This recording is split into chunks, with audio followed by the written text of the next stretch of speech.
ती कोणाला आहे याचा सारासार संपूर्णपणे विचार करून सर्वेच्या आधारावरती संघटनेच्या मताच्या आधारावरती ही प्रत्येक वॉर्डामध्ये उमेदवारी जिंकण्याच्या निकषावरती ही देण्यात आलेली आहे।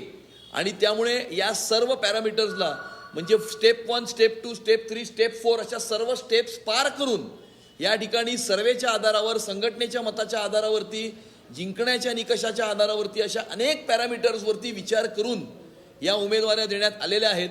आणि त्यामुळे एक ट्रान्सपरंट पारदर्शक आणि एक फारच सायंटिफिक वैज्ञानिक पद्धतीने ही संपूर्ण प्रक्रिया ही आम्ही पार पाडलेली आहे आणि चांगले उमेदवार या ठिकाणी आपल्याला दिलेले आहेत। तुम्ही असं म्हणाल की BMC is not a family business. ठाकरेंनी कुटुंबशाहीच्या माध्यमातून ही सगळी महापालिका चालवली, पण नार्वेकरांच्या कुटुंबात 3 उमेदवार आहेत, आजीबाजी खासदारांच्या आमदारांच्या घरात सुद्धा उमेदवार आहेत, मग याचं उत्तर असं आहे की मकरंद नार्वेकर हे राहुल नार्वेकर भारतीय जनता पक्षामध्ये प्रवेश करण्याच्या आधीपासून भारतीय जनता पक्षाचे नगरसेवक आहेत।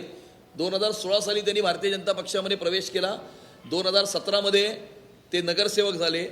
हर्षिता नार्वेकर ह्या राहुल नार्वेकर भारतीय जनता पक्षामध्ये येण्याच्या आधीपासून हे भारतीय जनता पक्षामध्ये प्रवेश करून भारतीय जनता पक्षाच्या आता नगरसेविका आहेत। राहुल नार्वेकरांनी भारतीय जनता पक्षामध्ये 2019 साली प्रवेश केला आहे। त्यामुळे राहुल नार्वेकरांमुळे हर्षिता नार्वेकर आणि मकरंद नार्वेकरांना उमेदवारी मिळाली हे काही याच्यात काही तथ्य नाही। मकरंद नार्वेकर आणि हर्षिता नार्वेकर हे इंडिपेंडंट इंडिव्हिज्युअल एंटिटीज आहेत आणि त्या ठिकाणी स्थानिक जनतेच्या फीडबॅकच्या आधारावरती तिकडच्या संघटनेच्या फीडबॅकच्या आधारावरती त्यांना उमेदवारी दिलेली आहे। राहुल नार्वेकरांशी असलेल्या संबंधामुळे त्यांना उमेदवारी देण्यात आलेली नाही।